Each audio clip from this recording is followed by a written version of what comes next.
Hello everyone. Today we will start our next topic that is e-banking. अभी देखो बच्चे, आज के टाइम में क्या है, लोगों का जो शेड्यूल है वो बहुत बिजी है। मतलब लोगों के पास टाइम ही नहीं है कि अगर एक पर्सन क्या है, वर्किंग है, जॉब में है और उसका जो जॉब का टाइमिंग है वो है 9 to 5। ओके, अब 9 to 5 उसका जॉब का टाइम है और उसको किसी रीज़न की वजह से बैंक जाना है। अब बैंक का तो आपको पता ही है कि क्या होता है, कि एक इंस्टीट्यूशन होता है जहाँ पर हम अपने डिपॉजिट को, जो भी है अपने डिपॉजिट वहाँ पर रखते हैं और जब चाहें हम वहाँ से मनी विड्रॉ करवा सकते हैं। लेकिन बैंक का जो टाइम है वो भी 9 to 5 है और एक जो पर्सन है उसका भी जो टाइम है जॉब का वो भी 9 to 5 है। अब वो कैसे बार बार, क्योंकि ये तो है नहीं कि बैंक में साल में एक ही बार जाना पड़ता है, नहीं ऐसा नहीं है, तो वो कैसे अपने टाइम को मैनेज करे। अपने जॉब का टाइम भी सेम है उसका और उसके अलावा बैंक का भी टाइम सेम है। अब उसको बैंक जाना है, बट ये कैसे पॉसिबल है, बार बार अपनी जॉब को छोड़ के तो वो बैंक नहीं जा सकता ना। और आईटी सेक्टर जो है वो भी बहुत डेवलप कर चुका है, बैंकिंग सेक्टर में तो स्पेशली इसका बहुत यूज़ है। तो उन लोगों की प्रॉब्लम को सॉर्ट आउट करने के लिए एक नया कंसेप्ट आया ई बैंकिंग का। ई का मतलब है इलेक्ट्रॉनिक। ई का मतलब क्या है, इलेक्ट्रॉनिक। तो इंटरनेट की हेल्प से बैंकिंग ट्रांजैक्शन को करना, इंटरनेट की हेल्प से बैंकिंग ट्रांजैक्शन को करना ही ई बैंकिंग होता है। तो ई बैंकिंग क्या है, it is a service provided by, कौन प्रोवाइड करवाता है, बैंक प्रोवाइड करवाता है, जो अपने कस्टमर को अलाउ करता है बैंकिंग ट्रांजैक्शन करने के लिए।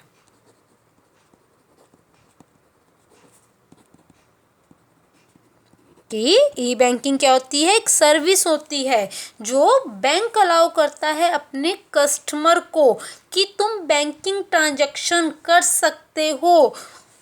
लाइक कौन कौन सी बैंकिंग ट्रांजैक्शन है, आप अपने अकाउंट में जो बैलेंस है उसको चेक कर सकते हो, आप अपने अकाउंट को मैनेज कर सकते हो, आप लोन के लिए अप्लाई कर सकते हो, आप बिल पे कर सकते हो। किसकी हेल्प से, इंटरनेट की हेल्प से।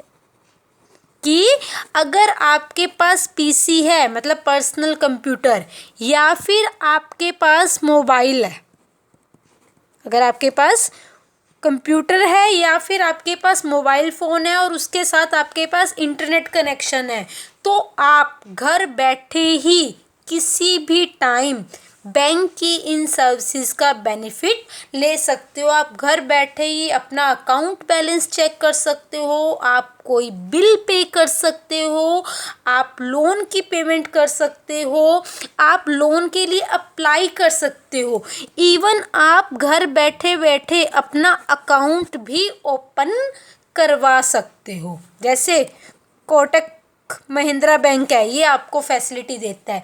बस सीधा सा इसकी साइट पर जाके कुछ जनरल सी इंफॉर्मेशन होती है वो फिल करो और आपका अकाउंट ऑटोमेटिकली ओपन हो जाएगा और जो भी डॉक्यूमेंट्स होंगे वो आपके घर तक पहुंच जाएंगे।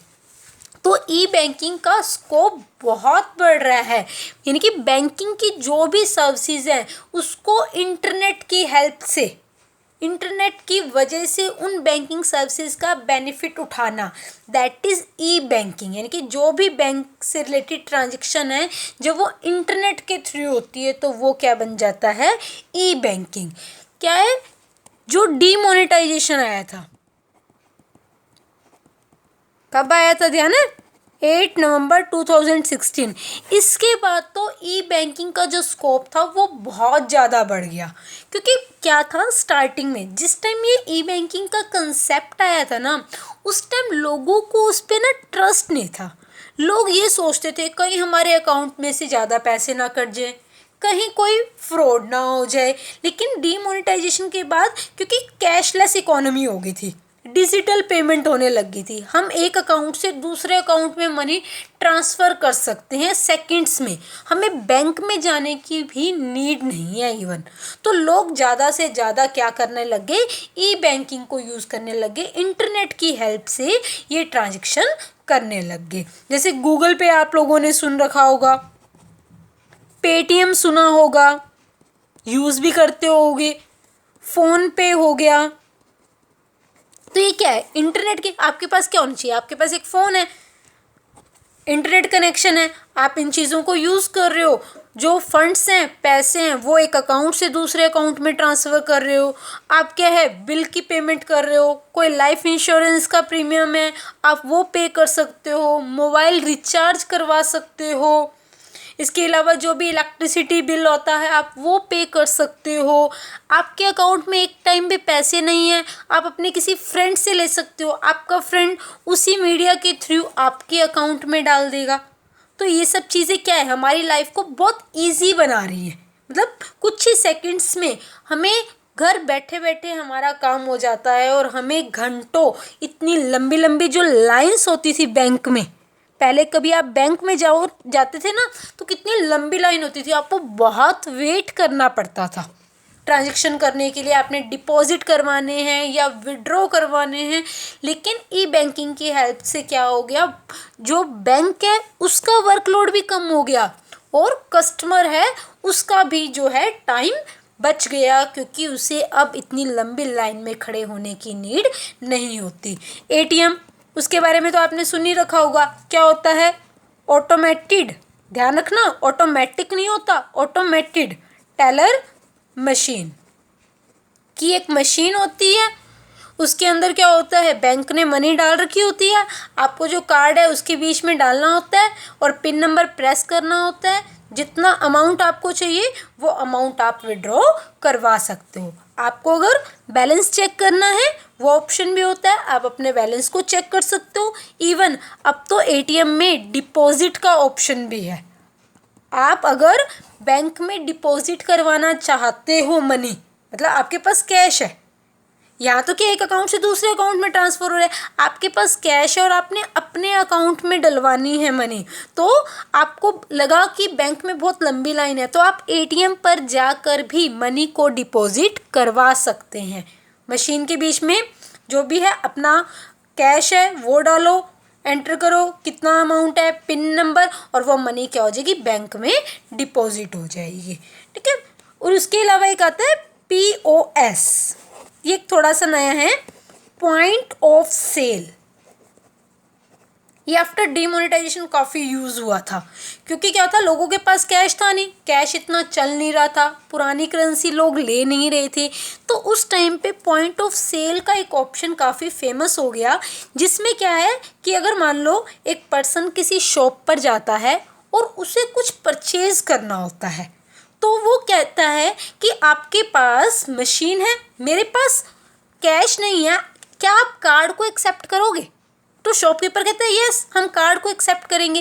तो कार्ड को एक्सेप्ट करने का मतलब क्या है, आपके पास जो पैसे हैं वो आपके हाथ में नहीं है, आपके कार्ड में है, यानी कि प्लास्टिक मनी आप उसको कह सकते हो। तो वहाँ पे क्या एक मशीन होती है शॉप पे, शॉपकीपर क्या करेगा, आपके कार्ड को स्वाइप करेगा और आपके अकाउंट से जो मनी है वो शॉपकीपर के अकाउंट में ट्रांसफ़र हो जाएगी। तो POS, point of sale. E banking का समझ में आया क्या होता है? ई बैंकिंग का मतलब क्या होता है, जो भी बैंकिंग ट्रांजैक्शन की जाती हैं, doing banking transaction with the help of internet, that is called e-banking। मतलब आप घर बैठे ही अगर आपके पास इंटरनेट कनेक्शन है, आप अपने बैलेंस की इंक्वायरी कर सकते हो, आप फंड्स को एक अकाउंट से दूसरे अकाउंट में ट्रांसफ़र कर सकते हो, आप इलेक्ट्रिसिटी जो बिल है वो पे कर सकते हो, आप शॉपिंग कर सकते हो ई बैंकिंग की हेल्प से। तो ई बैंकिंग का मीनिंग तो आपको क्लियर हो गया होगा और आप में से काफ़ी ऐसे होंगे जो इस चीज़ को यूज़ भी करते हैं। अब बात आती है कि इस ई बैंकिंग, ये जो कंसेप्ट आया, इसके बेनिफिट्स क्या हैं। मीनिंग हमने कर लिया कि जो भी बैंक हमें सर्विसेज प्रोवाइड करवा रहा है इंटरनेट की हेल्प से, हम बैंक के अंदर जो भी ट्रांजैक्शन है वो कर सकते हैं। कुछ ही सेकंड्स में हमारी ट्रांजैक्शन हो जाती है, हमारा टाइम सेव हो जाता है। तो इसके बेनिफिट्स क्या हैं? Benefits of E banking, internet banking या फिर इलेक्ट्रॉनिक बैंकिंग। अब क्या है, जो ई बैंकिंग है उसका बेनिफिट कस्टमर को भी है, कस्टमर को तो बहुत ही बेनिफिट है, नो डाउट। इसके साथ साथ बैंक को भी बेनिफिट है। तो अब हम बात करेंगे कस्टमर को क्या क्या बेनिफिट्स होते हैं और बैंक को क्या क्या बेनिफिट्स होते हैं ई बैंकिंग से। तो हम कस्टमर की हम पहले बात करें, फर्स्ट पॉइंट आता है प्रमोट ट्रांसपेरेंसी। क्योंकि जब हम इंटरनेट की हेल्प से बैंकिंग कर रहे हैं, हमारे सामने ही सारी की सारी ट्रांजैक्शंस होती हैं। एक डिजिटल प्लेटफॉर्म होता है, वहाँ पर सारी की सारी ट्रांजैक्शन रिकॉर्ड हो जाती हैं। ठीक है, तो बैंक के अंदर पहले के टाइम पे थोड़ा सा करप्शन होता था क्योंकि मैनुअल वर्क होता था। अब क्या है, इंटरनेट की हेल्प से हर चीज़ का रिकॉर्ड होता है, तो ट्रांसपेरेंसी रह जाती है। करप्शन के चांसेस क्या होते हैं, कम होते हैं। आप कभी गूगल पे से, फ़ोन पे से पेमेंट करके देखो, आपकी जो जो ट्रांजैक्शन होंगी वो हिस्ट्री में आ जाती हैं। ठीक है, कि आपने कौन कौन सी ट्रांजैक्शन की है। उसके बाद अगर आप उसको डिलीट करना चाहो तो वो वहाँ से डिलीट नहीं होता, यानी कि ईच एंड एवरीथिंग का रिकॉर्ड रह जाता है। करप्शन के चांसेस बहुत कम होते हैं ई बैंकिंग की हेल्प से। उसके बाद आता है second point, 24 hours plus 365 days. 24 hours, अब क्या है, बैंक का तो टाइम होता है 9 to 5। बाई चांस आपके फ्रेंड का कॉल आ गया 7 o'clock कि मेरी पेमेंट कर दो, मुझे अर्जेंट पैसे चाहिए। अब आप क्या करोगे? और वो आपका जो फ्रेंड है वो चंडीगढ़ रहता है, आप रहते हो फतेहाबाद। अब कैसे करोगे? अब आपको वहाँ पर जाना पड़ेगा। ठीक है, तो ई बैंकिंग एक ऐसा सिस्टम है जिससे आप जिस टाइम पर चाहो, मतलब 9 to 5 स्पेसिफिक टाइम होने की नीड नहीं है, आप जिस टाइम पर चाहो उसी टाइम ट्रांजैक्शन कर सकते हो। इवन आप डिनर कर रहे हो, लंच कर रहे हो, उधर से आप अपने मुंह में बाइट डाल रहे हो, उधर से आपने कुछ ही सेकंड्स के अंदर क्या कर दी, ट्रांजैक्शन कर दी। फंड्स को क्या किया, एक अकाउंट से दूसरे अकाउंट में ट्रांसफ़र कर दिया। मतलब चाहे तो फिर वो नाइट हो, चाहे आप ट्रैवल कर रहे हो, किसी भी टाइम आप ट्रांजैक्शन कर सकते हो। 24 आवर्स ई बैंकिंग फैसिलिटी आपके लिए काफ़ी बेनिफिशियल रहती है। उसके बाद है third point, greater satisfaction. Greater satisfaction, अब क्या था पहले के टाइम पे, या फिर कभी आप बैंक में जाओ, आपने मनी डिपॉजिट करवानी है, वहाँ पे कम से कम 20 to 30 लोगों की लाइन लगी हुई है। अब आप खड़े खड़े क्या हो जाओगे, फेडअप हो जाओगे, एक डिससेटिस्फैक्शन सी होने लग जाती है, यार कितना टाइम वेस्ट हो गया। अब इन दिनों ही देख लो, क्योंकि कोरोना की वजह से जो भी है बैंक में भीड़ काफ़ी होती है, इतना गैप होता है, इतनी लंबी लंबी लाइंस होती है। तो जो लोग इस सर्विसेज को ले रहे हैं, ई बैंकिंग को ले रहे हैं, उनके लिए तो है बेनिफिशियल, क्योंकि घर बैठे ही उनको कहीं जाने की नीड नहीं है, घर बैठे ही ट्रांजैक्शन हो रही है। लेकिन जो लोग ई बैंकिंग का बेनिफिट नहीं उठा रहे, जिन लोगों को नॉलेज नहीं है, लाइक जो रिमोट एरिया के पीपल होते हैं, विलेज वाले होते हैं, उनमें ये नहीं कह रही कि उनको नॉलेज नहीं होती, कुछ लोगों को अगर जिनको नॉलेज नहीं है उनके लिए क्या हो जाता है, मुश्किल हो जाता है, उनको बैंक में आना पड़ता है, इतनी लंबी लंबी लाइन में खड़ा होना पड़ता है। लेकिन जब हम ई बैंकिंग का ऑप्शन सेलेक्ट करते हैं, हम ई बैंकिंग जो सर्विसेज है उसको ले रहे हैं, इंटरनेट की हेल्प से जब हम ट्रांजैक्शन करते हैं तो हमें सेटिस्फेक्शन मिलती है। क्यों? क्योंकि हमें 20-30 लोगों की लंबी लाइन में खड़े होकर वेट करने की नीड नहीं है, हमें सिर्फ एक क्लिक करने की नीड है। क्लिक करते ही हमारे अकाउंट से जो पैसे हैं वो दूसरे अकाउंट में ट्रांसफ़र हो जाएंगे, यानी कि हम डिपॉजिट भी करवा सकते हैं, विड्रॉ भी करवा सकते हैं, कोई बिल वगैरह हो हम वो भी पे कर सकते हैं। इवन क्या है, अगर हमारी कुछ भी ग्रीवियंस है, ग्रीवियंस मतलब कोई भी हमारी क्वेरीज है, वो भी हम कुछ ही सेकंड्स में इंटरनेट की हेल्प से उन क्वेरीज को सॉर्ट आउट कर सकते हैं। हमारे जो क्वेश्चंस होते हैं हमें उनके आंसर्स मिल जाते हैं। अदरवाइज़ क्या होगा, हमें बैंक में जाना पड़ेगा, वेट करना पड़ेगा, फिर जब हमारी टर्न आएगी तब हम क्या है, जो भी वहाँ पे पर्सन बैठा है उससे पूछेंगे, हाँ जी ये क्या होता है, हमारे पास ये मैसेज आया हुआ है, क्या करना है, तो काफ़ी टाइम लग जाता है, हमारा भी टाइम वेस्ट, साथ में जो बैंक वाले हैं उनका भी टाइम वेस्ट, क्योंकि उनका भी तो वर्कलोड बहुत ज़्यादा हो जाता है ना। तो ई बैंकिंग से क्या होता है, कस्टमर को ज़्यादा सेटिस्फेक्शन मिलती है, क्योंकि उसका काम कुछ ही सेकंड्स में हो जाता है, उसे कहीं विजिट करने की नीड ही नहीं होती। उसके बाद आता है 4th point, can do transaction anywhere. कहीं से भी आप ट्रांजैक्शन कर सकते हो, ये तो था किसी भी टाइम, ठीक है, 24 आवर्स 365 डेज, किसी भी टाइम और कहीं से भी, घर बैठे हो वहाँ से ट्रांजैक्शन कर सकते हो, गाड़ी में हो वहाँ ट्रांजैक्शन कर सकते हो, आप अपने ऑफिस में हो, आपके पास मोबाइल है, पीसी है, कंप्यूटर है, इंटरनेट का जो कनेक्शन है, तो भी आप अपनी ट्रांजैक्शन कर सकते हो। तो कस्टमर को क्या क्या बेनिफिट है, एक तो फ्रॉड होने के चांसेस कम होते हैं, उसके बाद आप किसी टाइम मर्जी ट्रांजैक्शन कर सकते हो, आपको बैंकिंग आवर्स जो होंगे उसका वेट करने की नीड नहीं है, आपको नेक्स्ट डे की वेट करने की नीड नहीं है कि अगला दिन होगा तब मैं बैंक में जाऊंगा, अपनी जो भी अमाउंट है उसको डिपॉजिट करवाऊंगा या फिर विड्रॉ करवाऊंगा। और क्या होता है, सेटिस्फेक्शन मिलती है, क्योंकि आपको इतनी घंटों लंबी लाइन में खड़े होकर वेट करने की नीड नहीं होती, और आप कहीं से भी ट्रांजैक्शन कर सकते हो, आप कहीं जा रहे हो, ट्रैवल कर रहे हो, वहाँ बैठे बैठे भी आप कुछ क्लिक करके अपनी जो भी ट्रांजैक्शन है वो इजीली वे में आप कर सकते हो। तो ये थे कस्टमर को बेनिफिट। अब हम बात करते हैं कि बैंक को क्या क्या बेनिफिट है।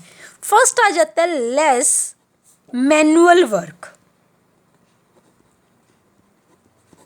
ठीक है, क्योंकि पहले क्या होता था, कस्टमर बहुत विजिट करते थे, जो कस्टमर की विजिट होती थी ना वो बहुत ज़्यादा होती थी, क्योंकि उनकी क्वेरीज ही बहुत होती थी। कभी उनको कोई भी काम है वो बैंक में आ गए, हाँ जी क्या करना है, कैसे करना है।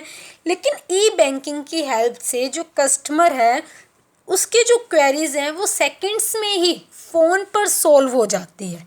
अब जब वो फ़ोन पर उनकी क्वेरीज सॉल्व हो जाएंगी तो वो बैंक में नहीं आएंगे, जब वो बैंक में नहीं आएंगे तो बैंक में जो लोग काम कर रहे हैं उनका टाइम क्या हो जाएगा, सेव हो जाएगा, उनका बर्डन क्या हो जाएगा, रिड्यूस हो जाएगा।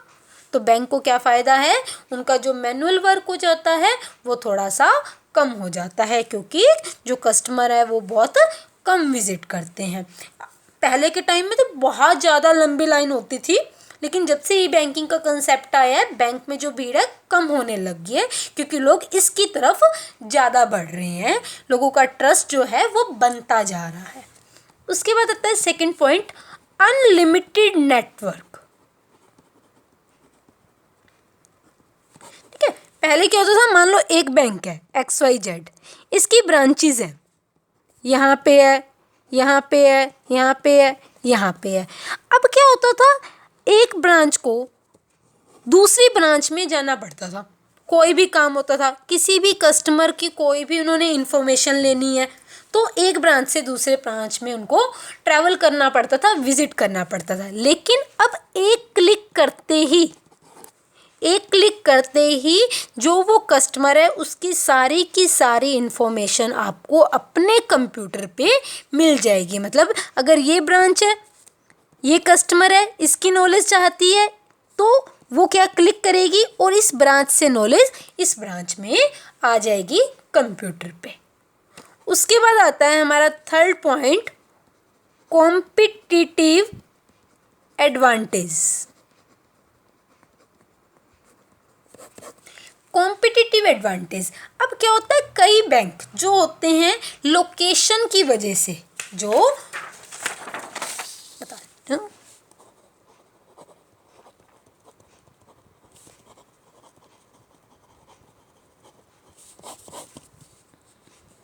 जो बैंक्स होते हैं वो लोकेशन की वजह से बहुत अच्छे से रन नहीं कर पाते, क्योंकि कुछ बैंक ऐसी ऐसी लोकेशन पर इस्टेब्लिश होते हैं जहां पर लोगों के लिए पहुंचना थोड़ा सा मुश्किल हो जाता है। ठीक है, तो वो फिर कंपटीशन में नहीं आते क्योंकि उनके बैंक इतने अच्छे से रन नहीं कर पाते। तो ये बैंक क्या करते हैं, ई बैंकिंग उन बैंक्स के लिए काफ़ी हेल्पफुल होती है, क्योंकि लोग घर बैठे ही उन बैंक्स का अकाउंट ओपन करवा सकते हैं और ट्रांजैक्शन कर सकते हैं। जैसे अभी मैंने आपको बताया ही थोड़ी देर पहले कोटक महिंद्रा बैंक के बारे में, कि जो कोटक महिंद्रा बैंक है, अगर आप इसका अकाउंट ओपन करवाना चाहते हो तो आपको फ़ोन पे या फिर पीसी है, इंटरनेट कनेक्शन है, आप इसकी साइट पर जाके कुछ इन्फॉर्मेशन डाल के अपना अकाउंट ओपन करवा सकते हो और घर बैठे ही आपके सारे डॉक्यूमेंट्स पहुंच जाएंगे। तो कॉम्पिटिटिव एडवांटेज भी क्या मिलती है, बैंक को मिलती है due to e banking, due to e banking. ठीक है, उसके बाद सेंट्रलाइज्ड सिस्टम,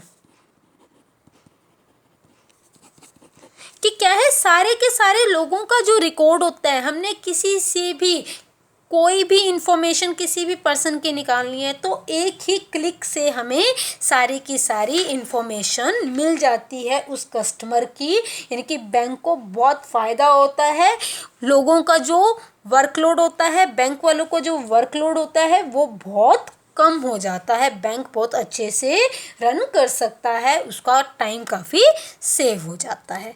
आया समझ, क्या बताया, ई बैंकिंग इंटरनेट की हेल्प से बिजनेस को करना, इंटरनेट की हेल्प से बैंकिंग ट्रांजैक्शन करनी, doing banking transaction with the help of internet. It is a service जो कि क्या कर रहा है, बैंक आपको प्रोवाइड करवा रहा है, किसको, अपने कस्टमर को, कि आप जो भी बैंकिंग ट्रांजैक्शन है, लाइक आप अपने अकाउंट बैलेंस को चेक करना चाहते हो, मैनेज करना चाहते हो, विड्रॉ करवाना चाहते हो, डिपॉजिट करवाना चाहते हो, लोन के लिए अप्लाई करना चाहते हो या बिल पे करना चाहते हो, तो ये सब आप कर सकते हो। ठीक है, पहले ये कंसेप्ट इतना फेमस नहीं था, बट आफ्टर डिमोनेटाइजेशन ये काफ़ी फेमस हो चुका है। उसके बाद इसके बेनिफिट्स, कस्टमर को बेनिफिट है कि ट्रांसपेरेंसी है, क्योंकि हर चीज़ का रिकॉर्ड रह जाता है, फ्रॉड होने के चांसेस कम होते हैं। और 24 आवर्स आप किसी भी टाइम, रात को 2 बजे, 3 बजे, 12 बजे, सुबह के 5 बजे, किसी भी टाइम आप कोई भी ट्रांजैक्शन कर सकते हो और आपको घंटों लाइन में नहीं खड़ा होना पड़ेगा, आपका टाइम सेव हो जाएगा, आप सेकंड्स में ट्रांजैक्शन को कर सकते हो। तो कस्टमर को सेटिस्फेक्शन भी बहुत मिलती है और कहीं से भी आप ट्रांजैक्शन कर सकते हो, अपना घर बैठे हुए, आप कहीं पे ट्रैवल कर रहे हो या फिर आप अपने ऑफिस में बैठे हो, वहाँ से भी आप ट्रांजैक्शन कर सकते हो। बैंक को क्या बेनिफिट है, उसका जो भी वर्कलोड है वो कम हो जाएगा, क्योंकि कस्टमर की जो भी प्रॉब्लम्स हैं वो फ़ोन पर इंटरनेट की हेल्प से ही सॉल्व हो जाती हैं, वो बार बार बैंक में विजिट नहीं करते, जिससे बैंक वालों का जो है टाइम सेव हो जाता है। उसके बाद अनलिमिटेड नेटवर्क, कि पहले क्या होता था, एक ब्रांच को कोई इन्फॉर्मेशन चाहिए तो उसे दूसरी ब्रांच में विजिट करना पड़ता था, लेकिन इंटरनेट की हेल्प से, ई बैंकिंग की हेल्प से उनका ये टाइम सेव हो जाता है। एक क्लिक करते ही दूसरी ब्रांच की इन्फॉर्मेशन, जो नेक्स्ट ब्रांच है जिसको चाहिए वो इन्फॉर्मेशन मिल जाती है। कॉम्पिटिटिव एडवांटेज, पहले क्या होता था, कुछ बैंक्स ऐसी जगह पर होते हैं जहाँ पर लोगों का पहुँचना मुश्किल हो जाता है, बट ई बैंकिंग से वो उस बैंक की फैसिलिटी को ले सकते हैं, जहाँ तक वो पहुँच नहीं सकते, बट इंटरनेट की हेल्प से वहाँ की फैसिलिटी को वो लोग ले सकते हैं। उसके अलावा लास्ट, सेंट्रलाइज सिस्टम, सारा कुछ एक सेंट्रल मतलब कि एक हब बना दिया जाता है, एक क्लिक करते ही सारी की सारी इंफॉर्मेशन आ जाती है, जिससे क्या सबका वर्कलोड क्या हो जाता है, कम हो जाता है। तो ये था ई बैंकिंग और उसके बेनिफिट्स। हमारी दो टर्म्स हैं, एक है नेफ्ट और एक है RTGS, national electronic fund transfer, और रियल टाइम ग्रॉस सेटलमेंट। ये 2 इंपॉर्टेंट टर्म्स हैं जो हम अपने नेक्स्ट वीडियो में डिस्कस करेंगे। आई होप आज वाला टॉपिक आप लोगों को क्लियर हो गया होगा। Thank you, have a nice day.